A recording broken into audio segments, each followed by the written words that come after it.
Bienvenidos, queridos amigos, a este programa que se llama Marcando el Norte. Hoy con un invitado prestigioso, historiador, profesor de la Universidad de San Pablo CEU, don Alberto Bárcena. Bienvenido. Bien hallado.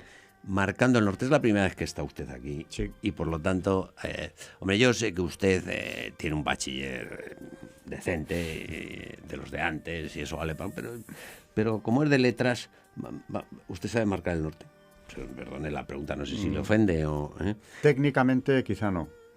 Técnicamente no. Pues voy a enseñar, mire. A ver. El sur es así, a la espalda, ¿vale?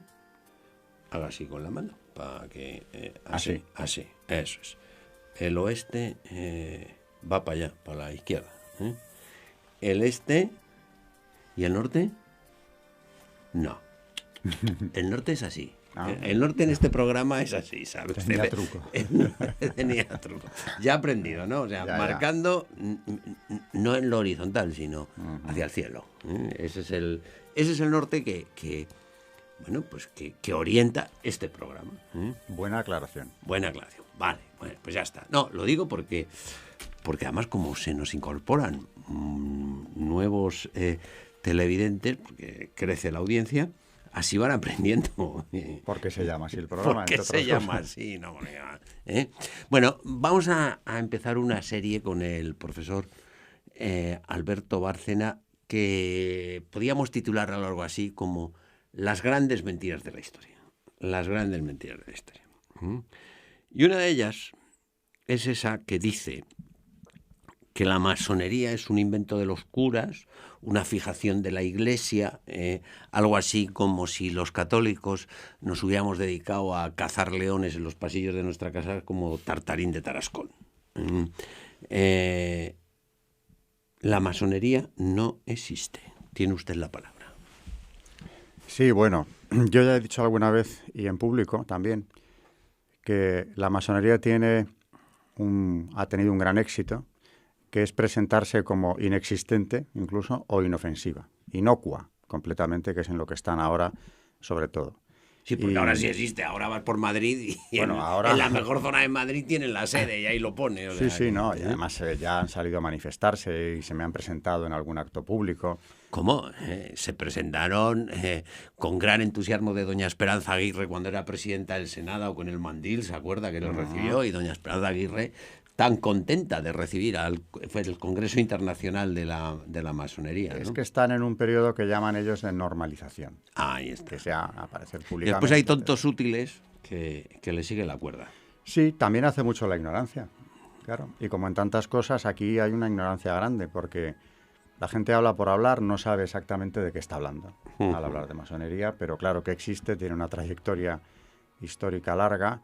¿Y cómo empezó la cosa?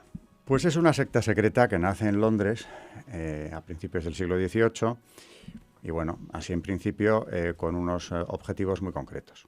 Uno es el servicio al Estado, a la monarquía británica, pero eso casi es secundario porque realmente el objetivo principal es impedir que un católico vuelva a acceder al trono o esté cerca de él, porque los antecedentes más claros están en las logias que luchaban contra los Estuardo o conspiraban contra ellos cuando estos aún reinaban, y van a tener mucho que ver precisamente en la llegada de los Hannover, con los cuales ya se garantizan una dinastía protestante enemiga del catolicismo. Cuando ya en Inglaterra no hay católicos, o mejor dicho, siguen estando muy perseguidos, que lo van a estar todavía en esa época, el objetivo es, en principio eso, evitar que vuelvan a acercarse al trono y una Inglaterra protestante a ultranza, sin peligros papistas, ¿no? Entre comillas, lo de papistas. Porque sí, es el así término, era como les llamaban a los católicos. Claro, el término despectivo anglicano. Y el servicio del Estado, con lo cual ahí nace una masonería que podríamos calificar de regular, porque ha colaborado con el Imperio Británico, desde luego ha sido clave. Pero claro, en ese designio chocaron frontalmente desde el primer momento con las monarquías católicas, por supuesto, y muy concretamente con la española, en cuya destrucción van a emplearse a fondo. Y desde luego es difícil explicar la decadencia definitiva del Imperio Español sin tener en cuenta la aportación masónica en esa decadencia. Ya. Luego ahí tenemos un designio claro, Y ya hoy nadie medianamente serio, ¿no? Incluso en el mundo académico, aunque este es un tema en el que no hay especialistas o hay pocos, porque no se quiere nadie especializar en él. No, porque, como usted dice, el triunfo de la masonería consiste en llegar a la conclusión de que es una fijación de la Iglesia. No existe, sí. No existe. Claro, y además también, por otro lado, parece como que te van a tachar de paranoico, que es lo que le pasó a Franco y a Carrero Blanco, que se especializaron en esto y publicaron libros sobre el tema. Con lo cual, mejor no caer en ese tema, porque piensan que eso estigmatiza. Sí. Y por otro lado, da miedo, porque todavía da miedo. Se ha intuido siempre como un poder oculto que podía hacer mucho daño a quien tratara de destapar lo que había detrás. Bueno. De manera que no se ha hablado de esto mucho. Pero estamos ahí en los orígenes, Inglaterra, siglo XVIII, ¿y qué pasa? Pues pasa que en Inglaterra, si es una secta secreta, porque hay que dejar claro qué es lo que es durante todo el tiempo de su trayectoria histórica, aunque ahora salgan a la calle, es una secta secreta con unos designios que no trascienden ni siquiera a los grados más elementales de la secta, que es una de las causas por las que los papas han condenado la misma. Porque dicen que obligan a los sectarios a seguir unas normas o unas estrategias cuyo fin último ignoran, porque eso se toma en capas mucho más altas. Las decisiones se toman en capas más altas. Ese secretismo ha sido muy eficaz. Y pronto, en ese siglo XVIII, pero muy pronto ya crean una verdadera red en toda Europa. En España no, porque hubo intentos ya en el siglo XVIII de crear alguna logia, pero aquí no era fácil. Estaba la Inquisición, por una parte, que estaba, entre otras cosas, para velar por la pureza de la fe desde los orígenes, desde los reyes católicos.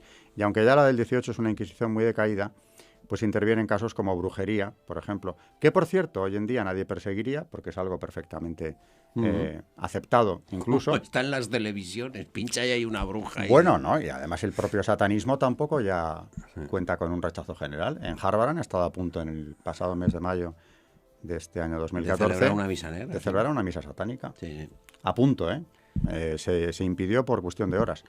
Con lo cual, digo, de estas cosas como brujería, satanismo, etcétera, la Inquisición se ocupaba. Pero de las herejías también. Y naturalmente de una secta que conspirase contra la Iglesia iban a ocuparse. Eso no tenía vuelta de hoja. Con lo cual, durante el 18 no hay una masonería bien estructurada en España porque no pueden, sencillamente. Pero sí ya en Europa. Sí. En Francia ya han tomado posesión del terreno. Esa es una victoria muy importante de la masonería, porque naturalmente hacerse con una base firme en la cristianísima Francia. La fille aînée de l'Église, la hija primogénita de la Iglesia, pues van a tener una contribución grande en la Revolución Francesa.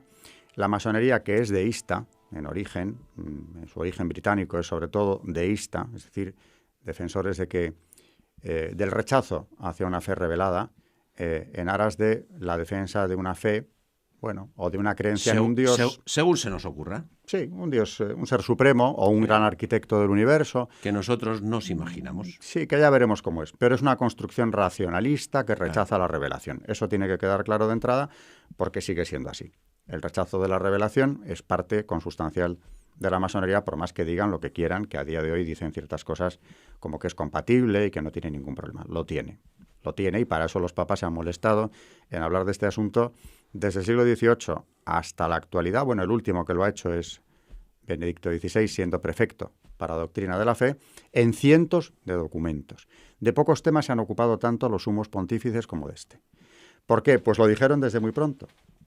Ya con Benedicto XIV, dice él en Próvidas, donde vuelve a condenar la masonería, que no tendría por qué hacerlo, porque ya quedó clara cuál era la postura de la Iglesia con su glorioso antecesor Clemente XII, que ya se ocupó del asunto. Pero dado que se difunde o difunden los sectarios que esa condena está superada, dice el Papa, tengo que volver a salir al paso. Bueno, pues ese argumento, curiosamente, se reitera una y otra vez hasta el siglo XX, donde los papas insisten en que tienen que volver a aclarar algo sobre lo que los sumos pontífices ya se habían pronunciado. Pero esa confusión la han creado precisamente, claro, los miembros de la secta, reiteradamente, y hoy en día hay que decir que han conseguido en esto una gran victoria, porque la gente, incluso hay católicos que lo ven como algo más, una opción, una organización filantrópica que está ahí, sin más. Hay que conocer su historia, hay que ver por qué la condenan los papas, hay que leer la documentación pontificia que se ocupa del tema. Hay documentos muy claros, muy concretos. hay otros más filosóficos. El Papa Benedicto XVI publicó en el Observatorio Romano un artículo sobre el asunto, al año de publicarse la Quasitum Est, una declaración de su congregación de doctrina de la fe, donde condenaba a la masonería porque volvía a reiterar que ante la confusión surgida por el cambio... Una vez más, hay que salir al paso. Hay que salir al paso. Y al año siguiente, por si no había quedado claro, publica en el Observatorio Romano un artículo pues puramente suyo, porque es de gran profundidad filosófica, donde sin meterse en otras aventuras simplemente condena a la masonería o la doble pertenencia del católico a la masonería por razones simplemente de fe. Y viene a decir, yo lo resumo de una forma muy pedestre, ¿no?, que no puede el católico ser masón porque el católico tiene una forma muy concreta de relacionarse con Dios. Claro.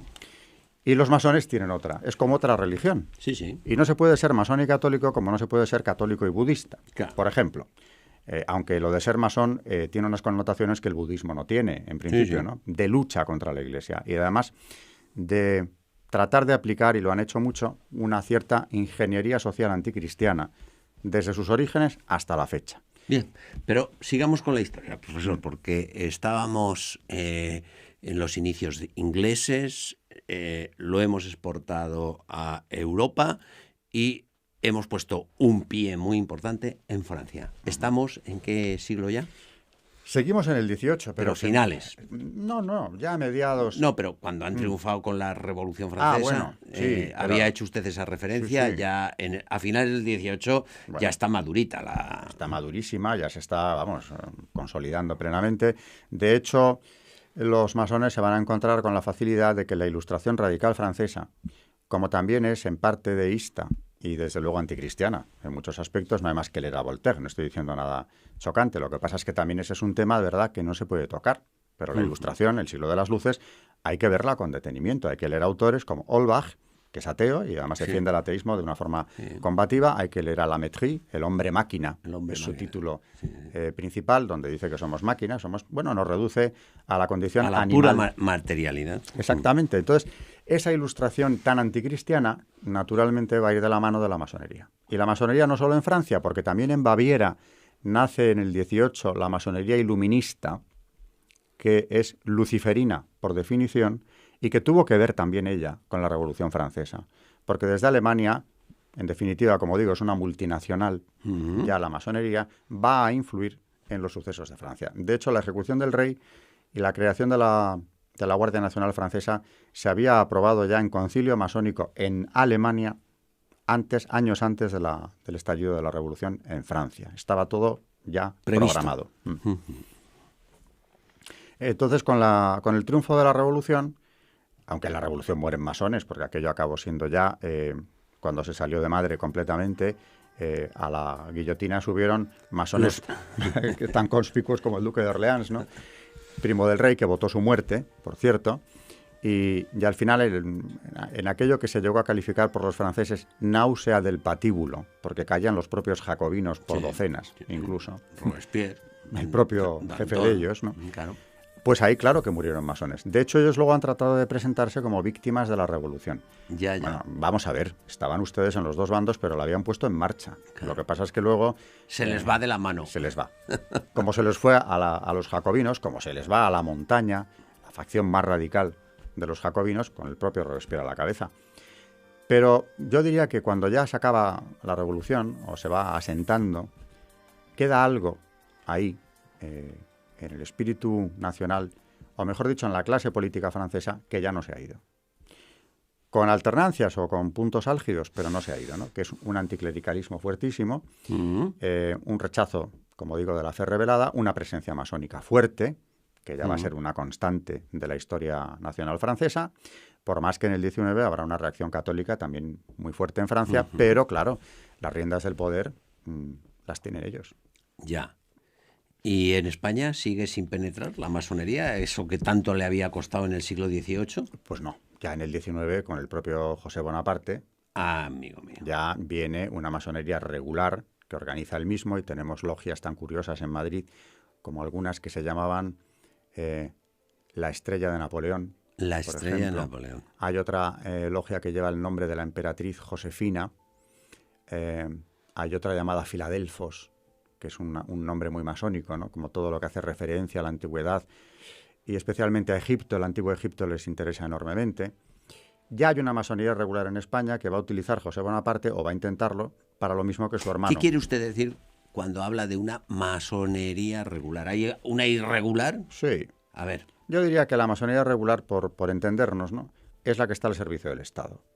Ya. Por ejemplo, la inglesa. Y por eso la Casa Real británica ha estado tan vinculada a la masonería y sigue estándolo. Ahora ya más distantes, pero lo han estado involucrados íntimamente durante siglos por la cuenta que les traía. Claro.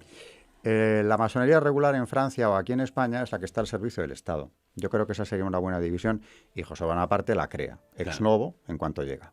¿Para qué? Pues para lo mismo que su hermano, porque a través de ella aspiraba a controlar el ejército y la policía, que no son fuerzas desdeñables si se quiere controlar el poder. Pero aquella masonería bonapartista aquí en España tiene poco éxito, porque es que la guerra de independencia es una guerra total.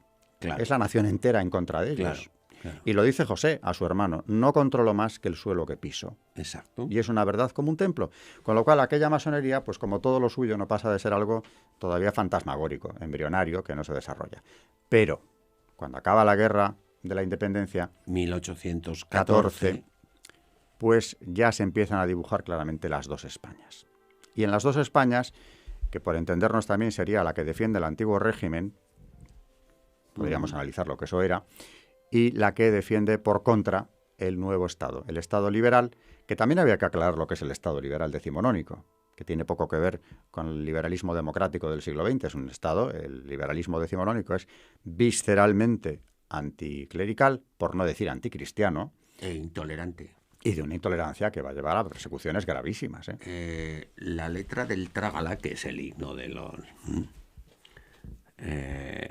ha sido muy investigada. Yo me acuerdo que había un colega, un catedrático, está jubilado, que era catedrático de Historia Contemporánea en la Facultad de Periodismo de la Complutense, que era más rojo que los pimientos de Tudela. O sea,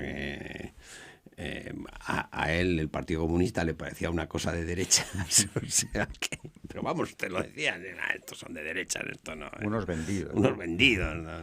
Bueno, y toda su vida se lo pasó estudiando el trienio liberal, hasta que, claro, por lo tanto es la autoridad en liberalismo fetén. Y según él descubrió la letra original del Trágala. Pues claro, el liberalismo nos lo han vendido como la tolerancia y la libertad. Y la libertad. Bueno, pues según este profesor, la letra original del Trágala decía en un momento: trágala o muere. O sea, dice, no es trágala si quieres, dice, no, trágala o muere. Tú, servilón. Los que no eran liberales eran los serviles. Pues tú, servilón. Trágala o muere. Tú, servilón, tú que no quieres constitución. Y por si no había quedado claro, seguían el estribillo. Con los pellejos de los serviles hemos de hacernos portafusiles. Es decir, o sea, después de morir te iban a despellejar, para hacerse portafusiles. Y al que le gusta... Y al que no le guste, que roa el hueso.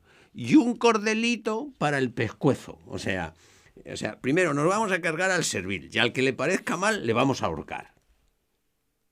Sí. Y lo hicieron, ¿eh? ¿Cómo que lo hicieron? Se fusilaron más de lo normal, ¿eh? Porque aparte de los que se fusilaran en el trienio liberal, que es un golpe de Estado, desde luego organizado por la masonería, después, y entre ellos. Entre ellos y contra ellos, a los realistas, por ejemplo. Y entre facciones de liberales. Claro. Pero se pusieron de sangre hasta aquí. Hay un dato muy interesante en esto del Estado liberal decimonónico español, que es la matanza de frailes de 1834. Que se continúa en el 35. Claro, sí. El 34 en Madrid, pero el 35 en Barcelona, en Zaragoza. Continúa. Pero de repente en ese año, y a mis alumnos esto les llama mucho la atención, en 1800, matanzas de frailes, digo, sí, claro. 100 en una noche en Madrid. que no estuvo mal, está mal. En unas horas, y con el gobierno totalmente pasivo. El capitán general sale a la calle, bueno, se pasea, mira aquello. Los frailes eran asesinados en plena calle, despedazados, muchos de ellos, o dentro de sus conventos. Bueno, un espectáculo verdaderamente dantesco. Empezaron por los jesuitas, acabaron con los franciscanos, todo esto en pleno centro de Madrid, calle de Toledo, carrera de San Francisco, etc. Menéndez Pelayo lo publica con toda claridad. Nadie, dice él, maestro de historiadores, tan denostado luego, ¿no? Nadie sabe o quiere confesar, dice más o menos Menéndez Pelayo, cuál era la formación de las logias en 1834. Pero lo cierto es que ellas fueron las organizadoras de la masacre. Y esto lo reconoce el que era en ese momento jefe de gobierno, Martínez de la Rosa, que pertenecía a la masonería, por cierto, en su lecho de muerte admite que fue una organización masónica la que puso aquellos piquetes en la calle a matar frailes.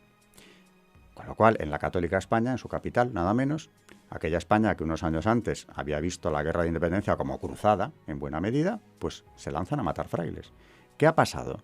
¿Es que la ideología liberal ha penetrado en el pueblo de una forma tan radical? ¿Es que los liberales son partidarios de matar curas? No tanto. Ha pasado lo que dice Menéndez Pelayo. Las logias organizaron aquello. Porque aquello era ya una lucha a muerte contra la Iglesia. En el 34 son las matanzas de frailes, pero muy poco después el conspicuo masón Juan Álvarez Mendizábal pone en marcha su desamortización, la primera desamortización, y usted es experto en desamortizaciones, que como la francesa, que se llevó a cabo en plena revolución, ¿qué buscaba? Dejar a la Iglesia desprovista de bienes, desarticulada completamente para seguir realizando su función social. Y lo presentan como algo, claro, muy, muy oportuno, ¿no? Usted ha citado a Menéndez Pelayo, que puede ser calificado de derechas y no sé cuántas más cosas, ¿no? Pero Pere Galdós, que no. No. Que en los episodios nacionales cuenta el estribillo de la canción de los bárbaros estos que van a matar los frailes. Y era tan sencillo como el siguiente, claro, en ese momento estamos en plena guerra carlista, donde están los pretendientes carlistas encabezados por Don Carlos y el grupo de los liberales por Isabel, la inocente Isabel, y van cantando lo siguiente: muera Carlos, viva Isabel, muera Cristo, viva Luzbel. O sea que, bueno, oiga, más pistas ya no me den. Sí, no se tapaban demasiado. O sea, es una canción satanista, abiertamente, que es cierto, se cantaba en los muera alrededores. Cristo, viva Luzbel. Muera Cristo, viva Luzbel. Profesor Bárcena, tengo que darle una mala noticia. Dígame.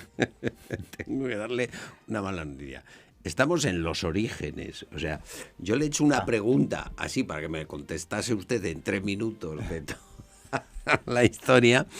Estamos en los orígenes, porque todavía no me ha contado usted cómo. Pues sí, me ha contado cómo ha desembarcado, pero vamos, no cómo han puesto pie en tierra en España la masonería, y se nos ha ido el tiempo del programa. Bueno, ¿le parece que como en las buenas series, pongamos el continuará, y en el próximo programa sigamos con esta historia? Porque yo creo que ha captado mucho a los telespectadores y yo creo que es de un gran interés. Pues le emplazo a un próximo programa, y a todos ustedes, queridos telespectadores, muchísimas gracias por haber estado con nosotros, y decirles que mañana mismo nos vamos a poner a trabajar. ¿Para qué? Pues para que pronto les podamos ofrecer una nueva edición de este programa que se llama Marcando el Norte.